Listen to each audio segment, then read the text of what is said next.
Boa noite.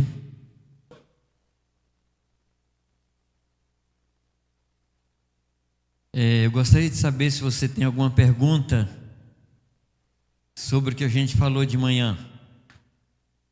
Alguma dúvida? Deixa eu só lembrar uma coisa que eu falei há tempos atrás.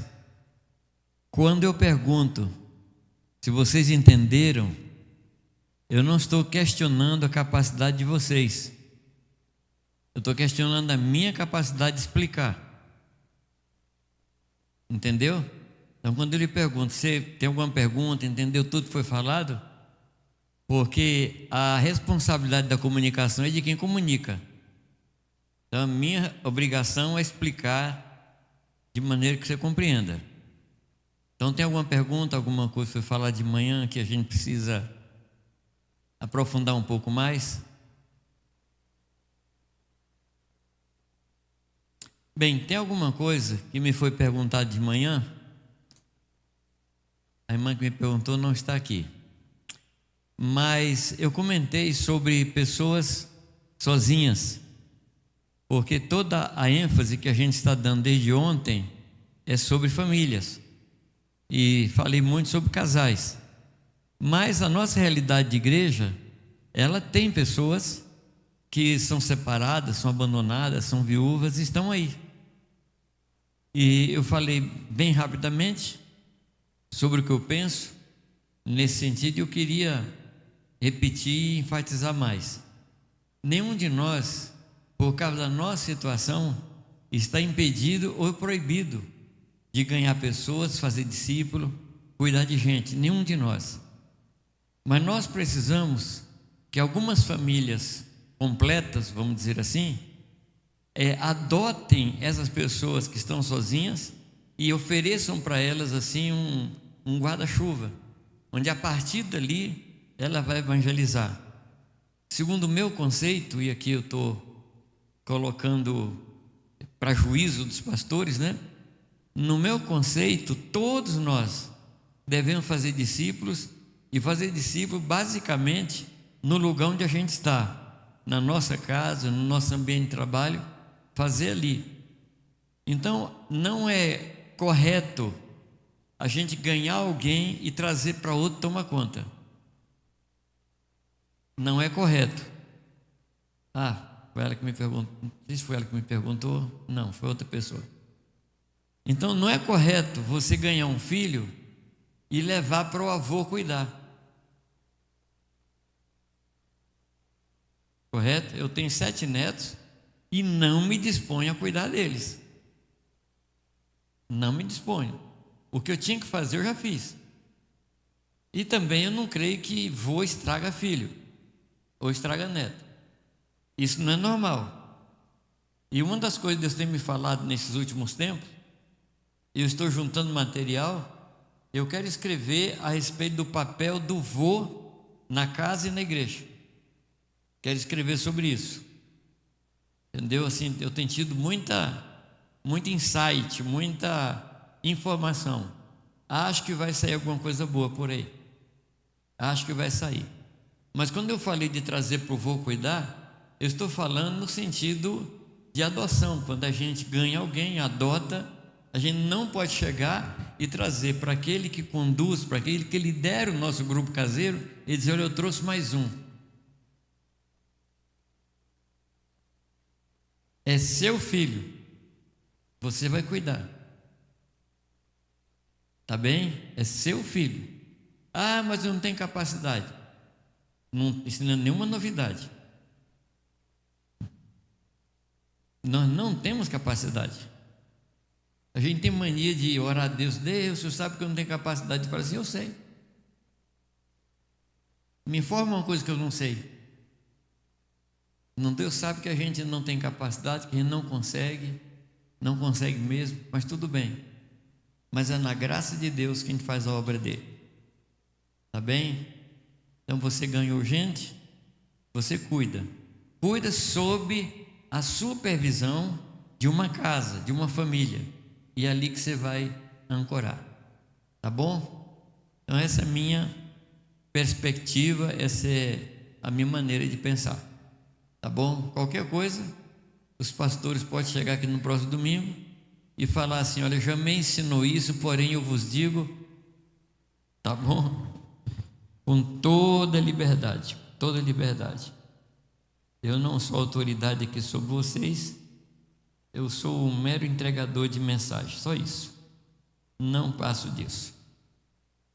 Bom, na parte da manhã, a gente terminou em qual texto?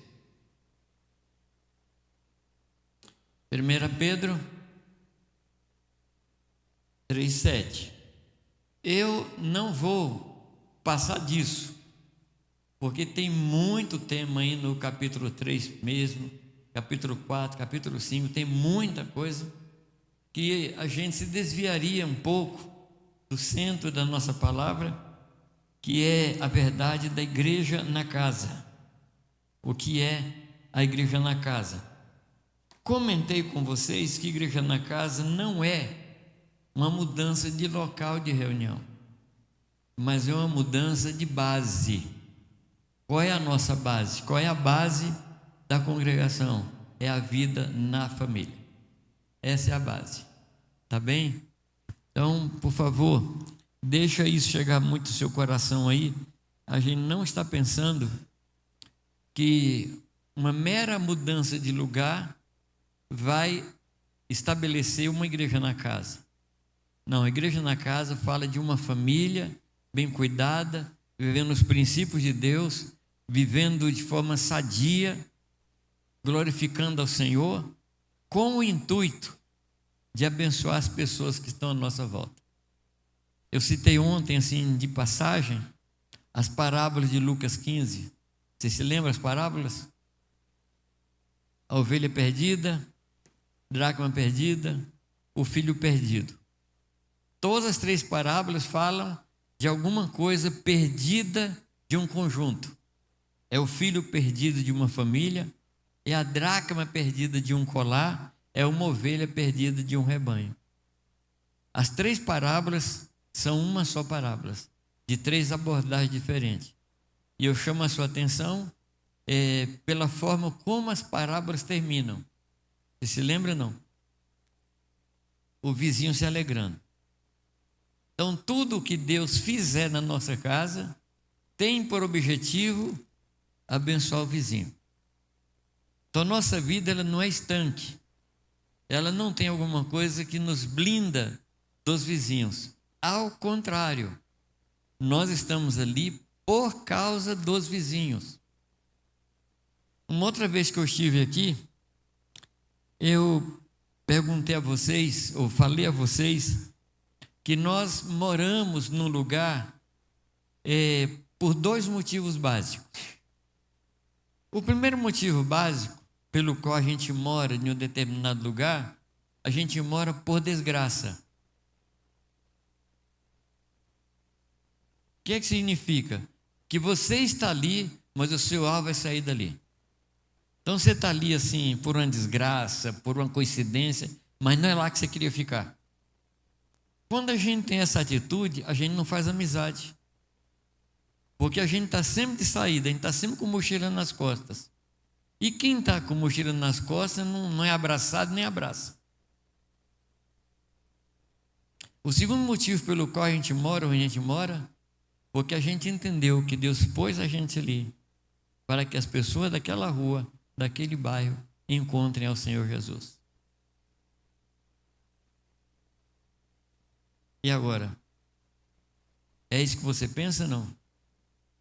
Ou você acha que Deus mandou você morar ali porque você é bonitinho e Deus queria te dar um lugar confortável? Não.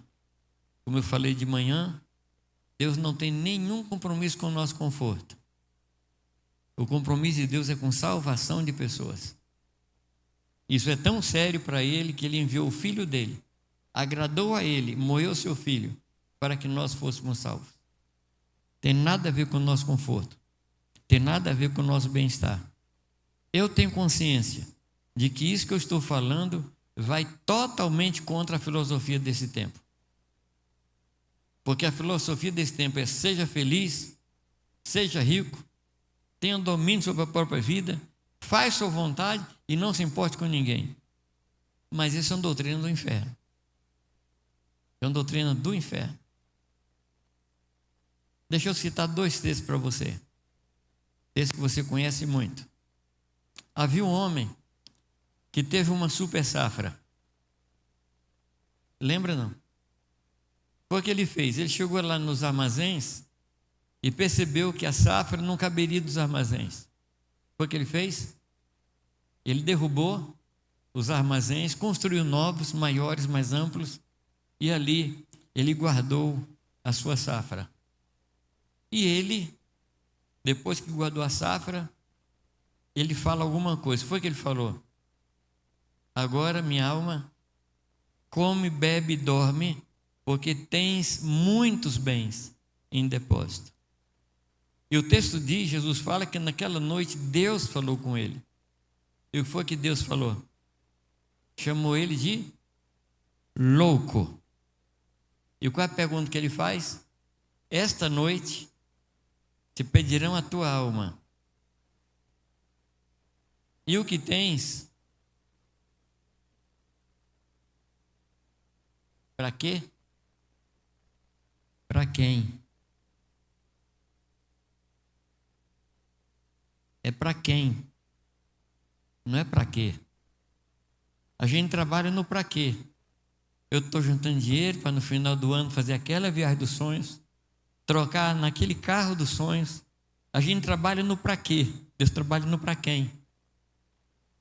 Outro texto é um texto de Eclesiastes que diz que eu vi um homem que trabalhava de sol a sol, não tendo mãe, irmãs ou filhos, e não parar para se perguntar: para quem trabalho eu? Então, quando a gente tem algum dom, seja natural ou seja espiritual, e usa para o nosso próprio prazer, para o nosso conforto, a gente se desviou da vontade de Deus. O que nós temos não é nosso. A Bíblia chama a gente de quê? Mordomo. O mordomo não é o dono. O mordomo é um administrador de uma riqueza que não é sua. Porque nós temos absolutamente nada. Puxa vida. Nenhum amém assim. Só para eu ficar tranquilo, para eu ficar assim com vontade de continuar pregando. Então, a palavra diz que a gente tem que ser um administrador fiel e prudente para cuidar de outras vidas. Então, nós estamos aqui por causa dos outros, não por nossa causa.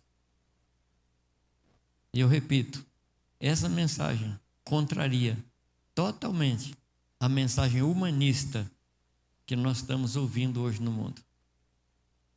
O humanismo faz, ou pretende, ou nos engana, dizendo que a gente é o centro do universo.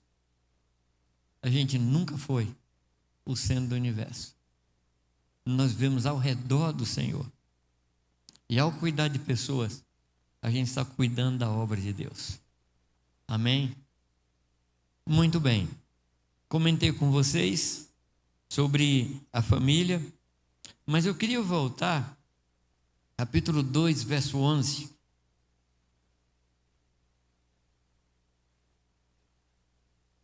Vocês acharam aí? O que diz aí? Aí já não. O que é que ele diz que nós somos? Tá. De manhã até agora, como é que ficou esse conceito no seu coração?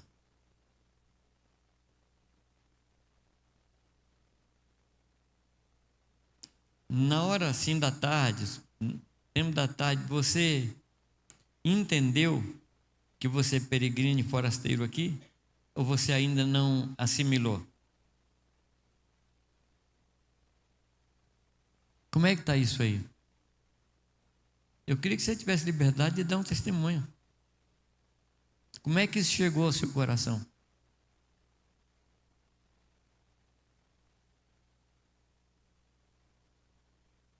Alguém vai falar? Não?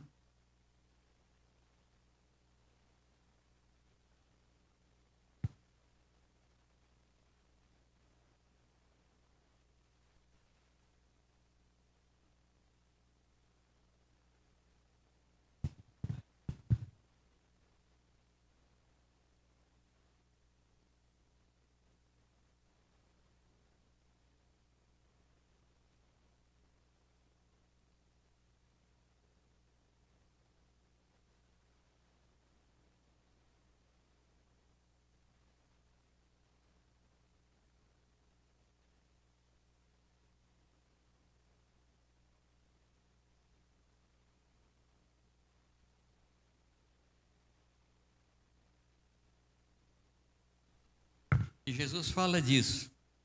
Eu oro por eles que estão no mundo, mas não são do mundo. Lembra disso, não?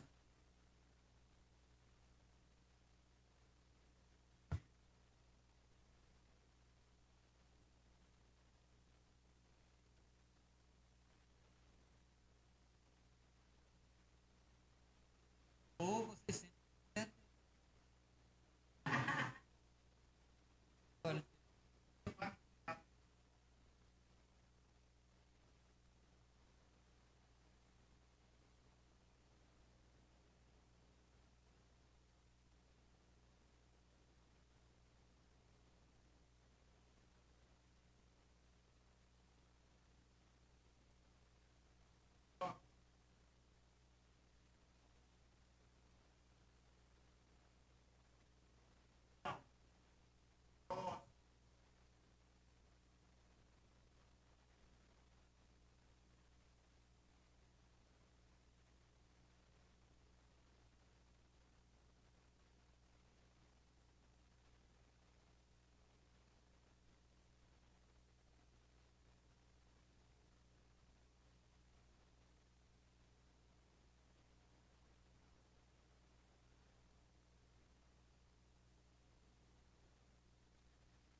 amém. Então, o que eu comentei aqui é que se não houver mudança de conceito, não há mudança de comportamento. Por isso que Romanos diz que a gente deve nos transformar pela renovação da mente. Ou seja, a mudança de comportamento baseado na mudança de entendimento. Enquanto a gente pensar a mesma coisa, nós vamos continuar sendo os mesmos. Correto? E nós estamos num tempo, queridos, que é um tempo crucial. Eu compreendo que nós temos muito pouco tempo de liberdade. Não sei como é que está a escatologia sua aí. Mas nós temos muito pouco tempo de liberdade. Eu profetizei o ano passado que uma das primeiras coisas que o governo, e aqui eu não estou julgando, em hipótese nenhuma, não tenho direito de julgar, mas uma das primeiras coisas que o governo iria fazer seria começar a taxar as igrejas. Por quê? Porque nós temos alguns casos na igreja aí de gente que exaure a igreja, tira tudo quanto é dinheiro, milhões e milhões nos bolsos de alguns. Então, quando o governo anuncia que vai taxar as igrejas, nós vamos concordar. Porque tem que taxar essas fortunas. Só que vai taxar lá e vai chegar na gente. Eu estava na Bolívia, alguns anos atrás, e naquele tempo ali, o governo, ele estava pedindo o rol de membro das igrejas. Sabe o que é rol de membros, né? E tem gente nova aí, não sabe o que é rol de membros. É a lista das pessoas que pertencem àquela congregação. O governo estava pedindo. Houve uma comoção nacional. E o governo, de uma certa forma, voltou atrás. Quando eu fui lá de novo, o governo estava dando um estatuto para as igrejas. E a igreja que não adotasse aquele estatuto ia perder tudo que tinha. Agora, gente, eu estou falando de um país vizinho. Tem um versículo que diz que quando a barba do vizinho pega fogo, põe a sua de molho. Conhece esse versículo? Não. Não é da Bíblia, mas é um versículo. Está aqui do lado, queridos. Eu já estive em diversos países onde a igreja é perseguida.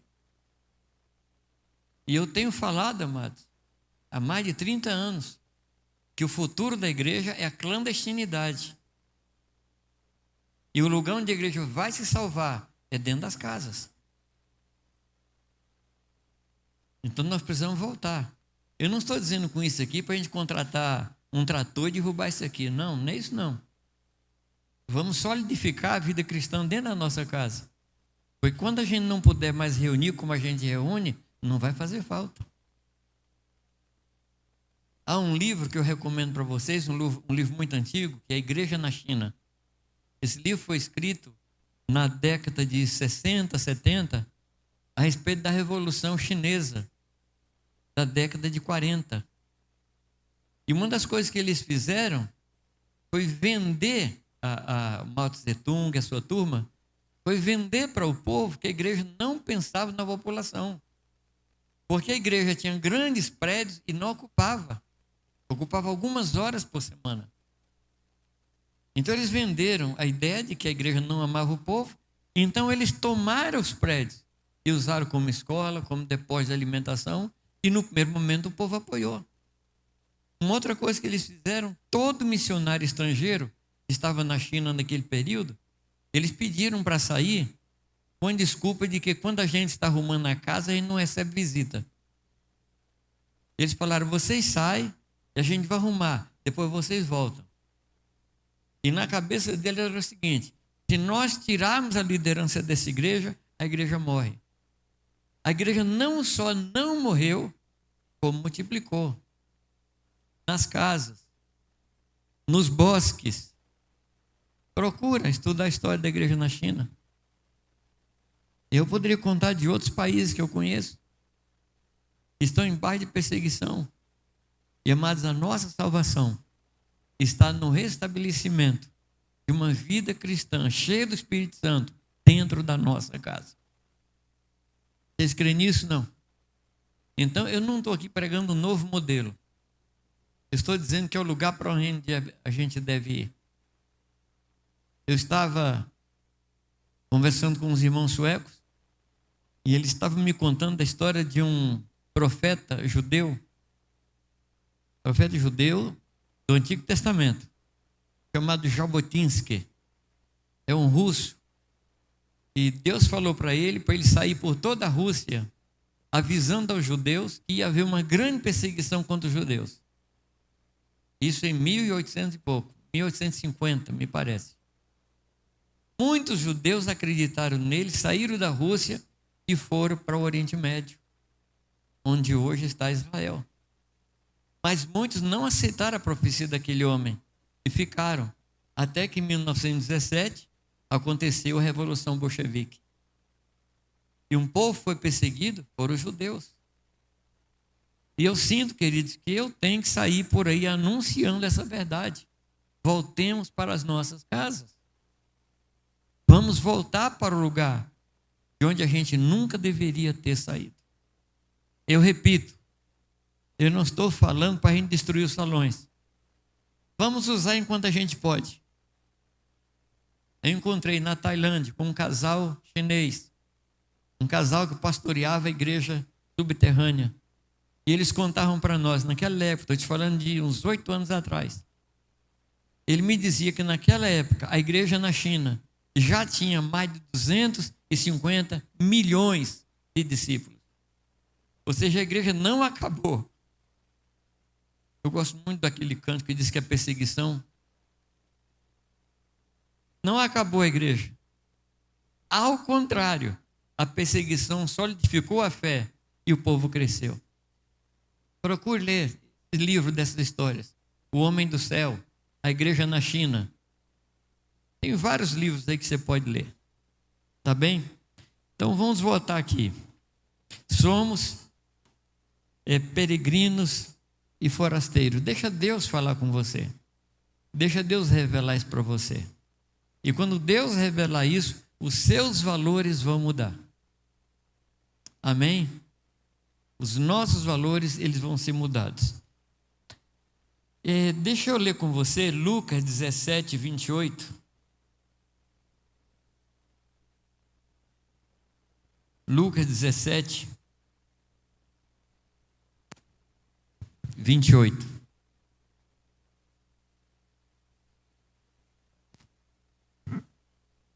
Achou, hein?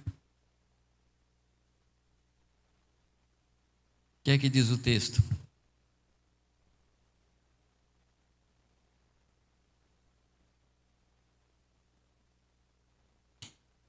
Jesus está fazendo referência aos últimos dias. Quando serão os últimos dias? O que é que você acha? Já estamos nele, não? Pedro, no dia de Pentecostes, falou que os últimos dias começou ali. Então, acho que a gente já está nos últimos dos últimos dias. Porque se há 2000 anos atrás Pedro falou que era o último dia, então hoje nós estamos realmente no final. E aí Jesus, ele descreve como seria a sociedade, os homens nos últimos dias. E ele coloca uma referência, que é Ló. Ele diz que nos dias de Ló, assim como foi nos dias de Ló, o que aconteceria? Comiam, bebiam, compravam, vendiam, plantavam, edificavam. Pergunto, qual dessas coisas é pecado? Conclusão, o que nos atrapalha não é o pecado, são as coisas lícitas. Então, quando a gente canta assim que o Coliseu não parou, que mais a perseguição não parou, que mais? Ajuda aí, cantores. Hã?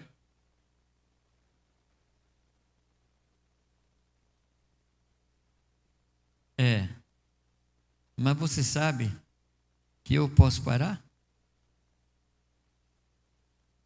Quando eu escuto ao Senhor e não ando no que Ele quer, da minha parte eu paro a igreja. Porque eu sou parte da igreja. Então me transformo num impedimento. E eu não posso permitir isso. Além de eu não poder impedir, eu tenho que animar a igreja a caminhar a carreira que lhe está proposta. Amém? Esse é o meu trabalho. E eu creio que é o seu trabalho também. Não parar a igreja. Não parar. Mas incentivar as pessoas que estão do seu lado. Amém, amados? Então, como foi nos dias? Comiam, bebiam, compravam, vendiam, plantavam, edificavam. Você conhece alguém que está fazendo isso aqui, não? Todos. Interessante que não tem nada ilícito. É tudo coisa boa. Mas você sabe que as coisas boas são inimigas das melhores? Você sabia que as coisas melhores são inimigas das excelentes? Deus quer que você avance. Não para o melhor, para o excelente. E Ele diz para nós assim, Paulo falando, e eu tenho para vocês um caminho sobremodo excelente. Amados, o que está diante de nós é um caminho que me desafia. Não é desafiar no sentido ruim. Eu fico empolgado com o que Deus tem para a igreja dos últimos dias. Uma igreja que não se envolverá com essas coisas. Uma igreja que vai comer como se não comesse. Vai beber como se não bebesse. Vai casar como se não casasse. Vai comprar como se não comprasse. Vai plantar como se não plantasse. Vai colher como se não colhesse. Ou seja, nenhuma dessas coisas, nenhuma delas vai determinar a nossa vida. Nós vamos usar essas coisas, mas elas não vão nos usar. Amém? Faz esse propósito. Eu não vou deixar que essas coisas determinem a minha vida. Tempos atrás, conversando com pastores, eu conversava com eles sobre finanças, e alguns deles diziam assim: Jamê, eu não faço determinada coisa porque eu não tenho dinheiro. E não era alguma coisa ilícita, realmente era uma viagem, se eu não me engano, que ele tinha que fazer, mas ele disse que não fazia porque estava sem dinheiro. E eu falei para ele: meu irmão, o dinheiro não é o meu Deus. Eu não vou deixar que o dinheiro determine o que eu faço ou o que eu não faço. Porque se eu tiver dinheiro, eu faço. Se eu não tiver, eu não faço. Então, quem é que está determinando as coisas da minha vida? É o dinheiro. Ou a presença ou a ausência dele. E eu me recuso a aceitar que o dinheiro presente ou o dinheiro ausente determine o que eu vou fazer na minha vida. Não vou pedir para você falar amém, não. Eu podia contar para vocês algumas histórias minhas. Vou lhe contar só uma. Eu estava em minha casa e eu precisava visitar uma igreja no interior de São Paulo. Eu cheguei no carro, virei a chave, o ponteiro de combustível estava lá, deitadinho, tranquilinho, lá no canto contrário. Eu liguei o motor e fui e voltei. Porque na minha concepção, se o carro acabasse a gasolina na estrada, de quem era a vergonha, minha ou do meu chefe? A vergonha não era minha, não. A vergonha era dele. Então, se eu ficasse na beira da estrada sem gasolina, era ele que seria envergonhado. Eu não. Eu sou servo dele. Então, o dinheiro não vai determinar as coisas da minha vida. Nem o dinheiro, nem a falta dele. O dinheiro não é o meu Senhor. E não pode ser o teu também. Amém? Nós não servimos a Mamon. Nós servimos ao Senhor, que é dono de todas as coisas. Mas lê comigo Ezequiel 16:49.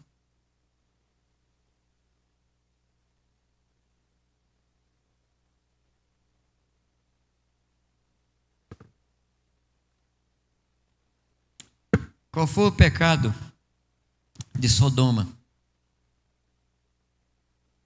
Normalmente, quando a gente pensa em Sodoma, a gente pensa em desregramento sexual. Mas não é isso que a Bíblia fala. A gente pensa em orgia, a gente pensa em desvio sexual. Mas não é isso, não. O que é que diz o texto aí? Eis que foi esta maldade de Sodoma, tua irmã. O que é?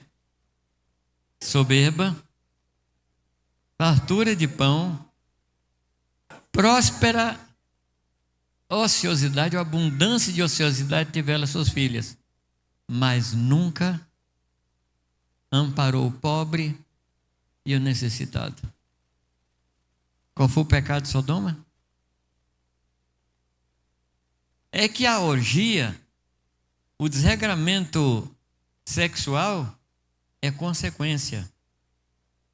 Você se lembra de uma frase que os antigos falavam, e como eu sou antigo eu posso falar também?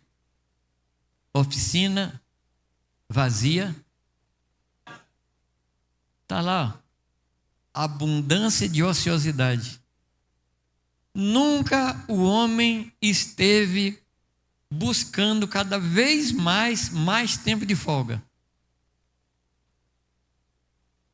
Nós não estamos hoje numa confusão no Congresso lá? 6x1, 4x3? Sim ou não? Porque o homem não gosta de trabalhar. Alguém dia falou para mim, eu queria saber quem foi que inventou o trabalho. Eu falei, você não vai mais longe não. Foi Deus que inventou. Vai encarar?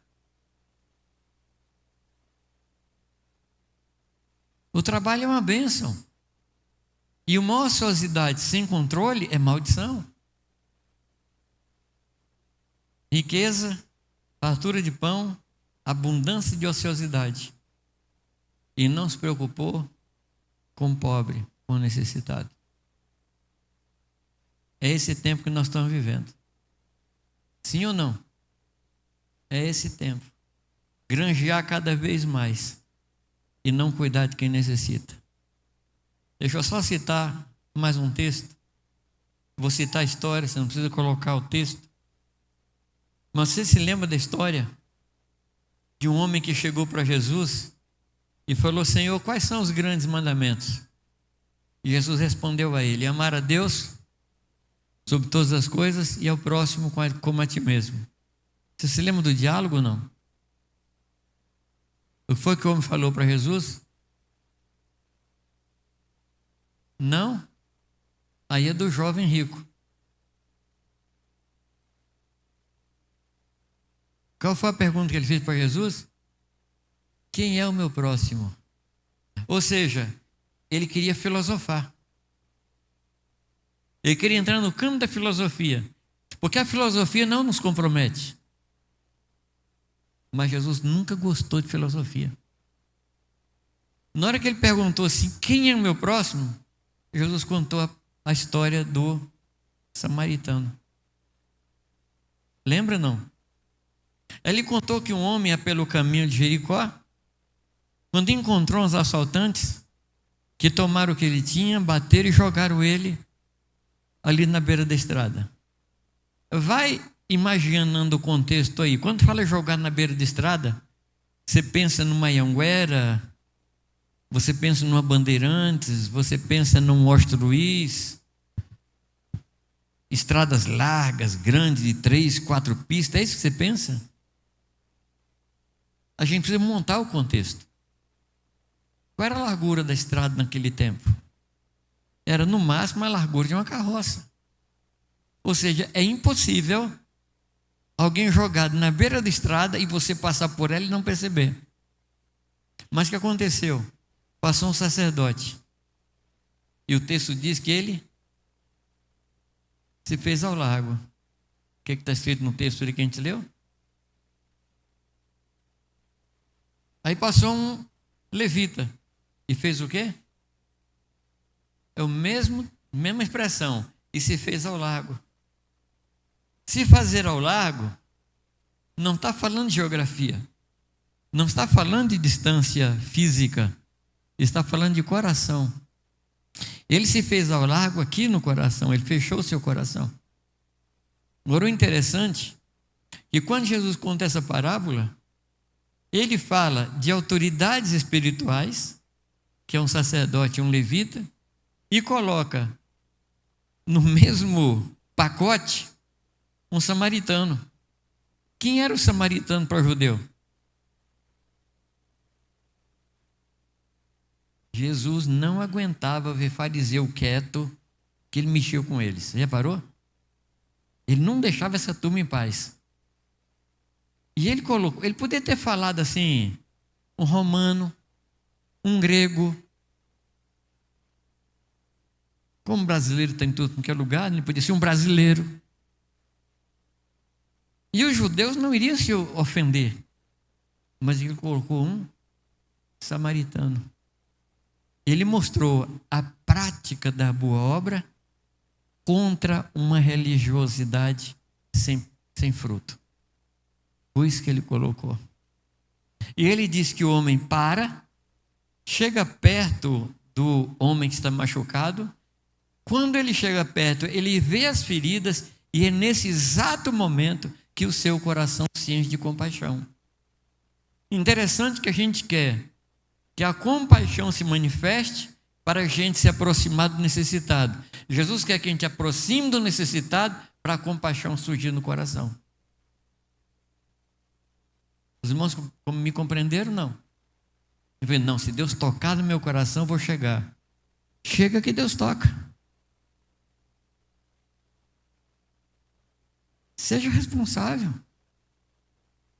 Não espere sentir. Está necessitado? chega perto. Bom, a pergunta do homem foi: quem é o meu próximo? Aí poderia falar de vizinho, aí entraria numa prática de filosofia. Mas Jesus contou uma história muito prática. E ao final, Jesus faz uma pergunta para ele. Lembra a pergunta que Jesus fez? Quem se lembra da pergunta? Gente, você me perdoa porque eu estou puxando muito a mente de vocês aqui. Mas é de propósito mesmo, tá? A pergunta foi: de quem você é próximo? Qual foi a pergunta do homem? Quem é o meu próximo? Qual foi a pergunta de Jesus? De quem você é próximo? Não é filosofia. É prática. É ir atrás. É cuidar de gente. Amém? Toma um tempo, depois estudando essa história de samaritano. Tem coisas ali fantásticas nessa história. Muito bem. Voltando para o texto. A igreja peregrina e forasteira. E eu quero chamar a sua atenção para um personagem que é muito importante para nós, que é o Abraão.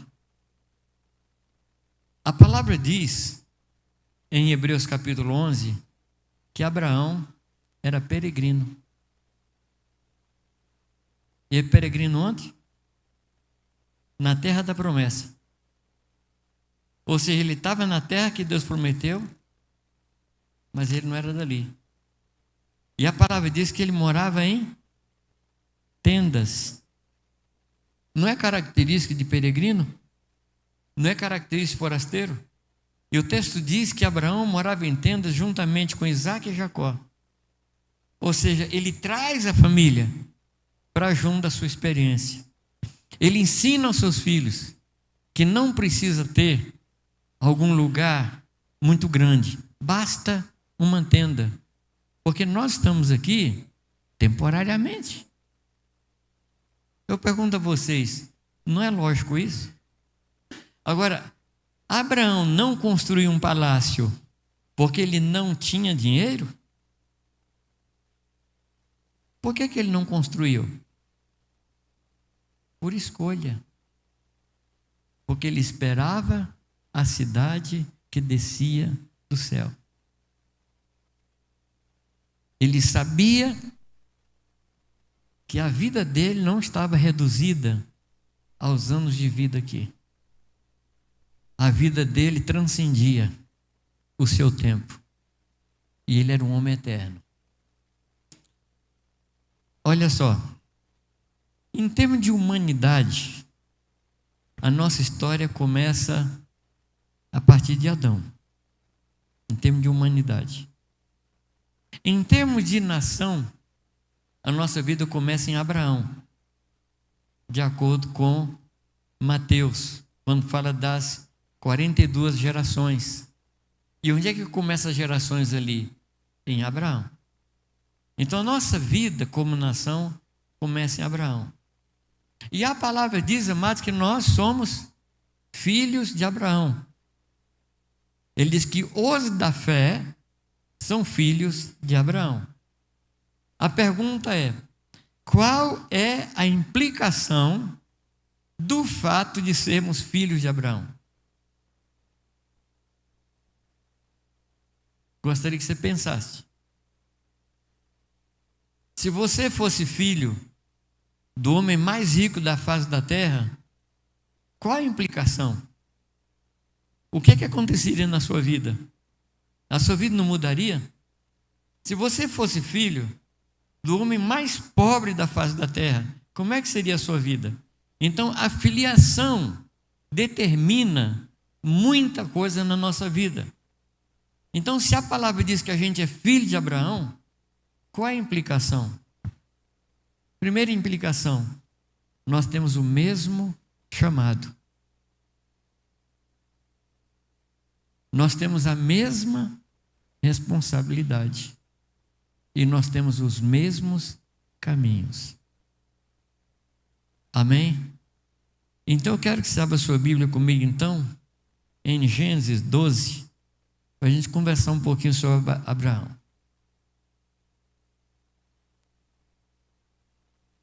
O que diz Gênesis 12, 1?